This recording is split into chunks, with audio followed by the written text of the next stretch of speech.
नमस्कार। जय भीम साथियों, दैनिक दस्तक पर आपका स्वागत है। मैं हूं आपका host GP Gautam. Bahujan Samaj party इस समय बिहार में अपने चुनाव प्रचार में जी जान से लग गई है और कल मायावती बहन जी ने चुनाव आयोग के सामने एक ऐसी मांग करी है जिससे बिहारी मतदाता बहुजन समाज पार्टी की तरफ आकर्षित होने लगे हैं। और जो मांग मायावती बहन जी ने इलेक्शन कमीशन के सामने रखी है उससे नीतीश कुमार की कुर्सी खतरे में आ चुकी है। क्या कुछ मामला है और क्या बहन जी ने मांग रखी है और कैसे बिहारी मतदाता बहुजन समाज पार्टी की तरफ आकर्षित हो रहे हैं, ये सारी बातें इस स्टोरी में करने वाले हैं। जैसे जैसे बिहार का चुनाव नजदीक आ रहा है उसी अनुपात में जो राजनीति है वो पल पल करवट बदल रही है। कहीं चर्चा महागठबंधन की चल रही है, कहीं चर्चा लालू यादव की चल रही है, कहीं चर्चा तेजस्वी यादव की चल रही है और कहीं जो नया भोकाल है वो चिराग पासवान ने काटा हुआ है।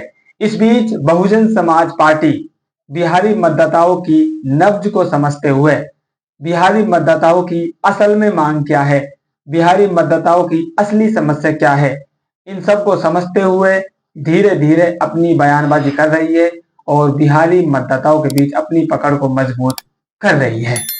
आप भलीभांति जानते हैं बिहार को जंगल राज के नाम से ज्यादा फेमस किया जाता है, यानी कि अब तक जो शासन रहा है वो जंगल राज के नाम से ही उसको ज्यादा मीडिया वाले बुलाते हैं।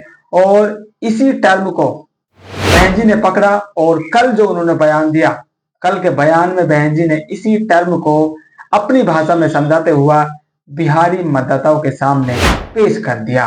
बहन जी की आप यहाँ पर चालाकी कह सकते हैं, बुद्धिमानी कह सकते हैं। उन्होंने जंगल राज शब्द का इस्तेमाल भी नहीं किया और मतदाताओं के बीच अपनी बात भी उन्होंने कह दी। कैसे? वो कहती हैं, वैसे तो बिहार में खासकर दलितों, अति पिछड़ों, शोषितों, गरीबों और उनकी महिलाओं आदि के विरुद्ध जुल्म, ज्यादती, हत्या एवं जातिवादी शोषण तथा इन वर्गों के लोगों को उनके हक से वंचित रखने के मामले हमेशा काफी चर्चा का विषय रहे हैं। लेकिन राज्य में विधानसभा आम चुनाव से पहले हिंसक वारदातों व हत्याओं के जारी रहने के क्रम में शासित दल भाजपा के ही एक प्रमुख उद्योगपति व नेता श्री गोपाल खेमका की राजधानी पटना में हाल में हुई संसदीय खेद हत्या ने राज्य में कानून व्यवस्था की बदहाल स्थिति के साथ साथ प्रदेश की राजनीति को भी नए तरीके से गरमा दिया है। जिस खून खराबे के संबंध में चुनाव आयोग अगर अभी से ही संज्ञान लेकर उचित कार्रवाई करे तो ये शांतिपूर्ण चुनाव संचालन हेतु बेहतर होता।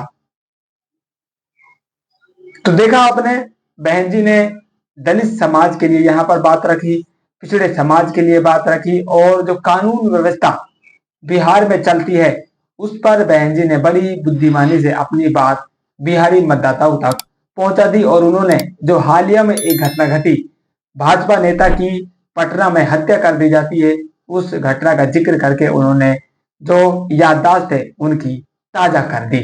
यानी कि उनका कहने का मतलब यही है कि आपने लालू यादव का शासन देखा, तेजस्वी यादव का आपने उप मुख्यमंत्री काल देख लिया और अब नीतीश बाबू का शासन तो आप देख ही रहे हैं। लेकिन ये जितने भी नेता आपके बिहार से आए, इन्होंने बिहारियों की नहीं सोची बल्कि इन्होंने अपनी पार्टी और अपने नेताओं की ही सोची है। अगर ये आप लोगों की सोचते तो आपको इस तरह का जो जंगल राज है, ना तो यहाँ पर सही से कानून व्यवस्था है, ना आपके लिए रोजगार है, ना आपके लिए शिक्षा है। अगर ये लोग सोचते तो आपके लिए सारी सुविधाओं के लिए काम करते। और बड़ी ही चालाकी से बहन जी ने उन सभी दलों को यहाँ पर विरोधी करार दे दिया है क्योंकि आपके भले के लिए नहीं है, ये सभी आपके विरोधी है। आपको किसको सपोर्ट करना है? आपको मायावती बहन जी को सपोर्ट करना है, बहुजन समाज पार्टी को सपोर्ट करना है, उसको आपको एक मौका देना होगा। और यहीं पर बहन जी नहीं रुकती है। बिहार में इस समय जो हाल ही में गर्मा गर्म मुद्दा बना हुआ है मतदाता सूची को लेकर, उस पर भी बहन जी ने निर्वाचन आयोग से एक बड़ी मांग सामने रखी है। और जैसे ही बहन जी इस मांग को करती है, नीतीश बाबू खतरे में आ जाते हैं क्योंकि वो सोच रहे थे कि अभी तक इस पर जो विरोधी पार्टियां हैं, मतलब लालू यादव की जो पार्टी है उसकी तरफ से ही विरोध आ रहा था, उसको वो ज्यादा तवज्जो नहीं दे रहे थे। लेकिन जैसे ही बहन जी इस मामले को उठाती है तो नीतीश बाबू की खतरे की घंटी बज जाती है, क्योंकि उनको मालूम है जैसे ही बहन जी कोई बयान देती है वो नेशनल मीडिया में छा जाता है। और इसलिए बहन जी की जो मांग निर्वाचन आयोग से करी है, बहन जी इस मांग में कहती है, बिहार में चुनाव से पहले मतदाता सूची के विशेष सघन पुनरीक्षण के दौरान यह सब हिंसक घटनाक्रम किसके द्वारा किसके स्वार्थ की पूर्ति के लिए किया जा रहा है, इसको लेकर न केवल राज्य की गठबंधन सरकार कटघरे में है, बल्कि इसको लेकर राजनीति काफी गर्म है। आगे चलकर राज्य के राजनीतिक समीकरण व चुनाव पर इसका क्या असर पड़ेगा, यह देखने वाली बात है। चुनाव आयोग से अपील है, बिहार चुनाव को सरकारी मशीनरी के दुरुपयोग के साथ साथ बाहुबल, धन बल व अपराध बल आदि से मुक्त कराने के लिए जो भी सख्त कदम उठाने की जरूरत हो वह समय से अवश्य उठाए, ताकि चुनाव अभियान स्वतंत्र व निष्पक्ष साबित हो। यह बहन जी से बड़ी मांग चुनाव आयोग के सामने रखी है।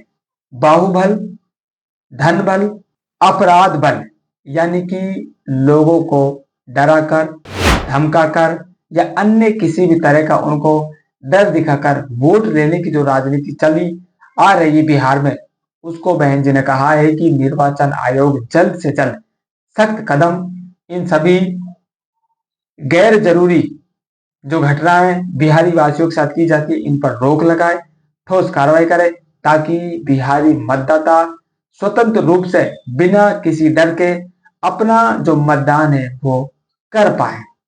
और जो मतदाता सूची की बात चल रही है, जो उसका पुनरीक्षण के बहाने मतदाताओं को परेशान किया जा रहा है, लोग बाग लगातार इसके खिलाफ अपनी आवाज उठा रहे हैं, विरोधी दलों ने भी इसके खिलाफ मोर्चा खोल रखा है।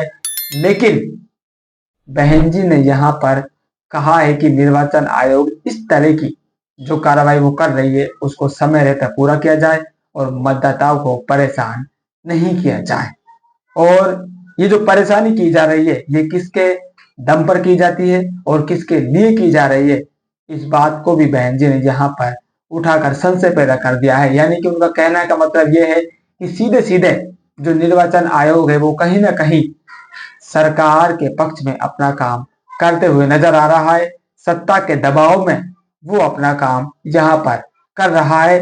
इन शब्दों से बहन जी का यही मतलब निकल रहा है और सियासी गलियारों में भी ये चर्चाएं अब आम हो गई हैं। और आप जानते भी हैं लगातार इस बात को उठाया जाता है, बड़े बड़े जो पॉलिटिशियंस हैं, राजनीतिक विश्लेषक हैं, पत्रकार हैं, वे लगातार इस बात को कहते हैं कि कोई भी संस्था सत्ता के दबाव में आकर ही काम करती है, वो स्वतंत्र रूप से अपना कार्य नहीं कर पाती है और निर्वाचन आयोग इसमें कोई अपवाद नहीं है। इसलिए बहन जी ने कहा है कि ये जो पुनरीक्षण हो रहा है ये किसके दबाव में हो रहा है, किसके बल पर हो रहा है और किसके लिए हो रहा है। इसीलिए बहन जी ने ये सवाल यहाँ पर पूछे हैं और जैसे ही बहन जी ने ये सवाल उठाए हैं तुरंत इसको मीडिया लपक लेती है।